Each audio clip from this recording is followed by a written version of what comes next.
আমাদের ঈদ ময়দানের এরকম সুন্দর ঈদ ময়দানের পাশে যে এত বড় একটা কবরস্থানের ব্যবস্থা করা হয়েছে, এটা তো বাংলাদেশে বিরল একটা ঘটনা। আমাদের প্রবাসে যে সকল ছেলেরা রয়েছে তাদের জন্য দোয়া করি, তোমরা ভালো থাকো, আমাদের জন্য দোয়া করো। এবং সারসা কেন, আমার মনে হয় যে অনেক অনেক বৃষ্টিকেও নাই। ঈদ মোবারক, ঈদ মোবারক, ঈদ মোবারক, ঈদ মোবারক।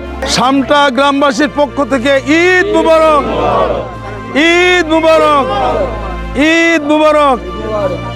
সামটা গ্রামবাসীর পক্ষ থেকে ঈদ মুবারক।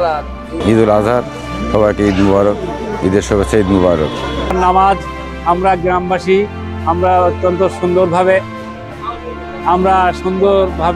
সুন্দর পরিবেশে আমরা ঈদুল আজহার নামাজটা আমরা আদায় করলাম সবাই মিলিয়ে, এবং কাঁধে কাঁধ মিলিয়ে গ্রামবাসীর কোনো ভেদাভেদ ভুলে আমরা ঈদ ময়দান ঈদের নামাজ আমরা আদায় করলাম।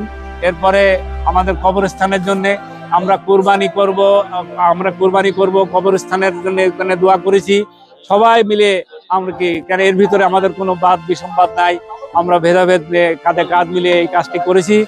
আলহামদুলিল্লাহ, যারা আমাদের বাইরে আছে তাদের জন্য আমরা দোয়া করি, আল্লাহ যেন তোমাদেরকে হায়াত দান করুন, তোমাদের আমলে আয়াতে বরকত দান করুন, এটা আর কি সেই কামনা করি। তোমরা আমাদের জন্য দোয়া করো, আমরাও দোয়া করি তোমাদের জন্য। আমরা দোয়া করেছি, সকলের জন্য আমরা দোয়া করেছি, গ্রামবাসীর জন্য আমরা দোয়া করেছি, আল্লাহ হেফাজত করুক আর কি। হ্যাঁ, গ্রামবাসীর উদ্দেশ্যে সেটা হলো এই যে আমরা তো দল মত আছে গ্রামে, কিন্তু আমরা সেটাকে মনে না করে সবাই একসঙ্গে এক কাতার করতে আমরা সক্ষম হয়েছি ইনশাল্লাহ। এবং সবাই স্বতঃস্ফূর্তভাবে এই যে পরিবেশে, এত সুন্দর পরিবেশে এই করা হয়েছে, সে সবাই খুশি হয়েছে, আমরাও খুশি হয়েছি। আমাদের প্রবাসে যে সকল ছেলেরা রয়েছে তাদের জন্য দোয়া করি, তোমরা ভালো থাকো, আমাদের জন্য দোয়া করো, এবং আমরা যেন এই পরিবেশ বজায় রাখতে পারি। আমাদের পরে তোমরা যারা আমাদের সন্তান সমতুল্য যারা আছো, তারাও এই পরিবেশটাকে বজায় রাখার জন্য চেষ্টা করতে হবে। সবাই মিলেমিশে জন্য আমরা এটাকে এরকম সাম্য সৌভ্রাতৃত্বের একটা বন্ধন আমরা যেন গড়ে তুলতে পারি, সেই জন্য আমরা চেষ্টা করি। হ্যাঁ, এটা তো আমরা জানি যে শুধু সারসা কেন, আমার মনে হয় যে অনেক বৃষ্টিকেও নাই এইরকম পরিবেশ, যে এরকমের যে আমাদের ঈদ ময়দানের এরকম সুন্দর ঈদ ময়দানের পাশে যে এত বড় একটা কবরস্থানের ব্যবস্থা করা হয়েছে, এটা তো বাংলাদেশে বিরল একটা ঘটনা।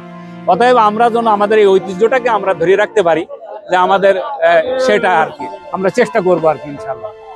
সেটা আমরা যারা আমাদের ছেলেরা যারা বাইরে আছে, আমরা তাদের জন্য দোয়া করি, খাস করে দোয়া করি, তারা সাহায্যের হাত বাড়াবে আমাদের এইগুলো বজায় রাখার জন্য, যেন তারা অংশগ্রহণ করবে তাদের টাকা দিয়ে এবং সহযোগিতা করবে, এটা আশা রাখি। তাদের জন্য দোয়া করি, আল্লাহ জন্য তাদের কামাইতে আরো বরকত দিক, তোমরা যেন সুস্থ থাকতে পারো, সে দোয়াওটা আমরা করি আল্লাহর কাছে।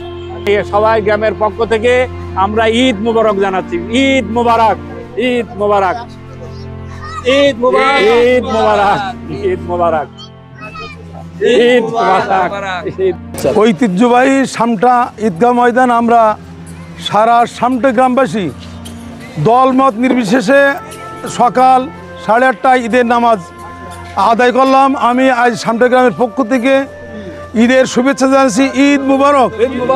ঈদুল আজহা আজকের আমরা সুষ্ঠুভাবে সম্পূর্ণ করেছি, এবং সবাইকে আমাদের অগ্রিম এবং আগামীতে জন্য আবার ঈদ উদযাপন করতে পারি সেই শুভেচ্ছা জানাচ্ছি। আমরা আবার জানাই ঈদ মুবারক। আমরা আগামীতে সামটা গ্রামে একত্রিতভাবে সবাই যেন শান্তিপূর্ণভাবে সহাবস্থান করতে পারি, তার জন্য আমরা সবাই কাছে দোয়া কামনা করছি। আসসালামু আলাইকুম রহমতুল্লাহ। সামটা গ্রামবাসীর পক্ষ থেকে ঈদ মুবারক, ঈদ মুবারক, ঈদ মুবারক। সামটা গ্রামবাসীর পক্ষ থেকে ঈদের শুভেচ্ছা, ঈদ মুবারক, ঈদের শুভেচ্ছা, ঈদ মুবারক। আজকে ঈদের দিন, সবাই অনেক খুশির দিন। আজ সামটা গ্রামের একটা ঈদগাহ, আমরা অনেক আনন্দের সাথে এই ঈদ যাপন করি, একসঙ্গে সবাই নামাজ পড়ি, এটা আমাদের অনেক খুশির দিন। অনেক জায়গায় দেখা যায় একই গ্রামে অনেকগুলো ঈদগাহ থাকে, আমাদের গ্রামে এরকম নয়, অন্য জায়গা থেকে ভিন্ন। এখানে শুধু একটা ঈদগাহ, আমরা এখানে সবাই মিলে দলমত নির্বিশেষে একত্রভাবে ঈদের নামাজ আদায় করি। আসসালামু আলাইকুম, সবাই ঈদ মোবারক।